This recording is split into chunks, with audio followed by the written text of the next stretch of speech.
सोचिए, एक हीरा, पेंसिल की नोक और हमारा अपना शरीर। इन सब में आखिर कॉमन क्या है? जवाब है एक एलिमेंट, एक ऐसा अल्टीमेट बिल्डर जो हमारी पूरी दुनिया को बनाता है, कार्बन। चलिए देखते हैं कि ये छोटा सा एटम इतना पावरफुल कैसे है। चलिए इसको थोड़ा और सोचते हैं। जो खाना हम खाते हैं, जो कपड़े हम पहनते हैं और ये जो हमारी बॉडी है, आखिर इन सबको जोड़ने वाला वो एक बेसिक एलिमेंट कौन सा है? हाँ, बिल्कुल सही सोचा। जवाब है कार्बन। यही वो एलिमेंट है जो हर लिविंग स्ट्रक्चर का फाउंडेशन है और इसी वजह से हम इसे कहते हैं लाइफ का अल्टीमेट बिल्डर। और यहीं पे एक बड़ी हैरान करने वाली बात सामने आती है। देखिए, पूरी लाइफ कार्बन पे डिपेंड करती है, लेकिन हमारी धरती पे ये बहुत ही कम है। अर्थ की क्रस्ट का सिर्फ 0.02% ही कार्बन है। तो सवाल ये उठता है कि इतनी कम क्वांटिटी में होने के बावजूद ये एलिमेंट लाइफ का बेस कैसे बन गया? इसका राज इसकी अनोखी प्रॉपर्टीज में छिपा है। तो आज इस पूरे डिस्कशन में हम कार्बन के सीक्रेट्स को एक एक करके समझेंगे। हम देखेंगे इसके सीक्रेट वेपन को, कोवलेंट बॉन्ड, फिर इसकी 2 सुपर पावर्स की बात करेंगे जिससे ये कुछ भी बना सकता है, और लास्ट में हम देखेंगे कि ये सारी साइंस हमारे बाथरूम में रखे एक सिंपल से सोप में कैसे काम करती है। ओके, तो शुरुआत करते हैं सबसे बेसिक सवाल से। आखिर कार्बन दूसरे एटम्स के साथ दोस्ती कैसे करता है? जवाब इसके बॉन्ड बनाने के तरीके में है, और सच कहूं इसकी सारी ताकत यहीं से शुरू होती है। देखिए, हर एटम की तरह कार्बन को भी स्टेबिलिटी चाहिए। उसके आउटर शेल में होते हैं 4 इलेक्ट्रॉन्स, लेकिन स्टेबल होने के लिए उसको 8 चाहिए। तो ये उस मैजिक नंबर 8 तक पहुंचता कैसे है? अब कार्बन के पास एक मुश्किल चॉइस है। या तो वो कहीं से 4 इलेक्ट्रॉन ले ले, लेकिन प्रॉब्लम यह है कि उसका छोटा सा न्यूक्लियस इतने सारे नए इलेक्ट्रॉन्स को संभाल नहीं पाएगा। दूसरा ऑप्शन, अपने 4 इलेक्ट्रॉन दे, पर ऐसा करने में इतनी ज्यादा एनर्जी लगेगी कि ये ऑलमोस्ट इम्पॉसिबल है। तो अब करे तो क्या करें? तो यहां कार्बन एक बहुत ही स्मार्ट काम करता है। ना तो वो इलेक्ट्रॉन्स लेता है, ना ही देता है, बल्कि वो उन्हें शेयर करता है। बिल्कुल एक टीम बनाने जैसा, जहां हर कोई स्टेबल होने के लिए अपने रिसोर्सेज को पूल करता है। और ये शेयरिंग एक ऐसा बॉन्ड बनाती है जो बहुत ज्यादा मजबूत और स्टेबल होता है। केमिस्ट्री की भाषा में इसी पावरफुल पार्टनरशिप को हम कहते हैं कोवेलेंट बॉन्ड। समझ लीजिए, यही वो ग्लू है जो कार्बन की पूरी दुनिया को जोड़कर रखता है, और यही वो सीक्रेट है जिससे वो लाखों अलग अलग मॉलिक्यूल्स बना पाता है। लेकिन बात यहीं खत्म नहीं होती। कोवेलेंट बॉन्ड बनाना तो बस शुरुआत है। कार्बन के पास 2 असली सुपर पावर्स हैं जो उसे बाकी सभी एलिमेंट्स से बिल्कुल अलग बनाती हैं। पहली सुपर पावर है टेट्रावेलेंसी। इसको ऐसे समझिए जैसे कार्बन के पास 4 हाथ हैं। वो एक ही टाइम पर 4 अलग अलग डायरेक्शंस में जुड़ सकता है। इससे वो सिर्फ सीधी लाइन्स ही नहीं, बल्कि कॉम्प्लेक्स 3D स्ट्रक्चर्स भी बना सकता है, ठीक उस लेगो ब्लॉक की तरह जो हर तरफ से कनेक्ट हो जाता है। और दूसरी और शायद सबसे कमाल की सुपर पावर है कैटेनेशन। ये कार्बन के खुद से जुड़ने की अनोखी एबिलिटी है। एक कार्बन दूसरे से, दूसरा तीसरे से, और इस तरह लंबी मजबूत चेन्स बनाता जाता है। ये एक ऐसा काम है जो कोई और एलिमेंट इतनी अच्छी तरह से नहीं कर सकता। और इसी प्रॉपर्टी की वजह से कार्बन लाइफ के बड़े बड़े कॉम्प्लेक्स मॉलिक्यूल्स जैसे डीएनए और प्रोटीन्स की बैकबोन बना पाता है। तो ये सुपर पावर्स एक्शन में कैसी दिखती हैं?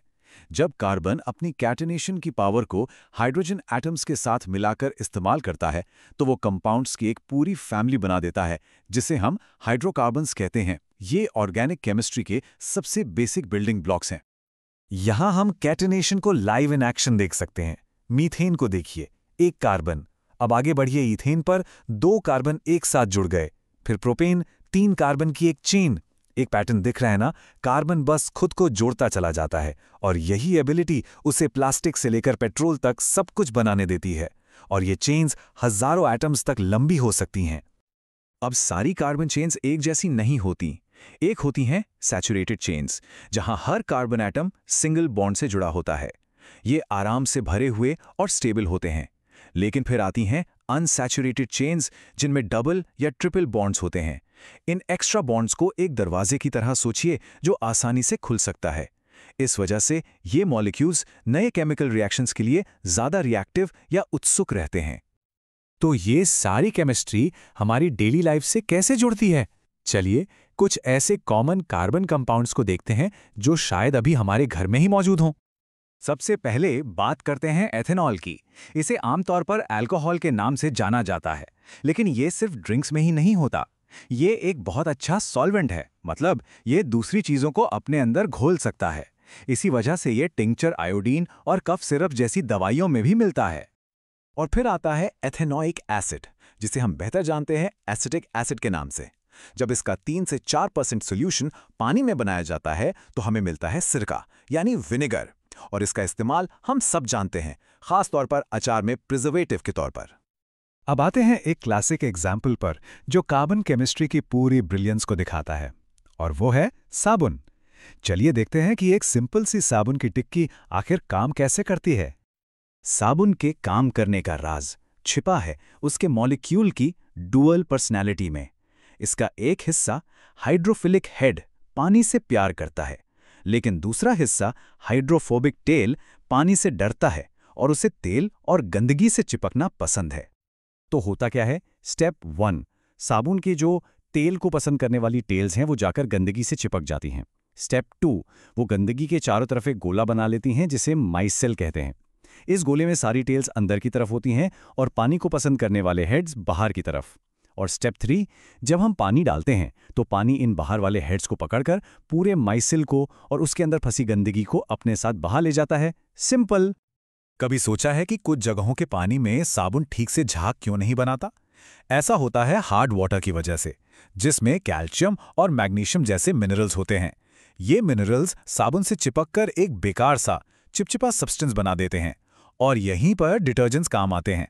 उनका स्ट्रक्चर अलग होता है और उन पर इन मिनरल्स का कोई असर नहीं होता, इसीलिए वो हार्ड वाटर में भी अच्छे से सफाई करते हैं। ये जानना काफी इंटरेस्टिंग है कि एक टाइम था जब साइंटिस्ट मानते थे कि ऑर्गेनिक कंपाउंड सिर्फ जिंदा चीजें ही बना सकती हैं। उन्हें लगता था कि इसके लिए कोई वाइटल फोर्स या जीवन शक्ति जरूरी है। लेकिन 1828 में फ्रेडरिक वोलर ने लैब में इनऑर्गेनिक कंपाउंड से यूरिया बनाकर सब कुछ बदल दिया। वो एक हिस्टोरिकल मोमेंट था। उसने साबित कर दिया कि लाइफ की केमिस्ट्री को लैब में भी बनाया जा सकता है, और बस वहीं से मॉडर्न ऑर्गेनिक केमिस्ट्री की शुरुआत हुई। तो खुद से जुड़कर लंबी लंबी चेन्स बनाने से लेकर हमारे कपड़ों को साफ करने तक कार्बन सच में नेचर का अल्टीमेट आर्किटेक्ट है। और ये हमें सोचने पे मजबूर करता है, जैसे जैसे हम कार्बन की प्रॉपर्टीज को और बेहतर समझ रहे हैं, आगे हम इसके साथ क्या क्या बनाएंगे। नई दवाइयाँ, बेहतर फ्यूल, या ऐसी मटीरियल्स जिनके बारे में हम आज इमेजिन भी नहीं कर सकते। इस कमाल के एलिमेंट के साथ पॉसिबिलिटीज सच में एंडलेस हैं।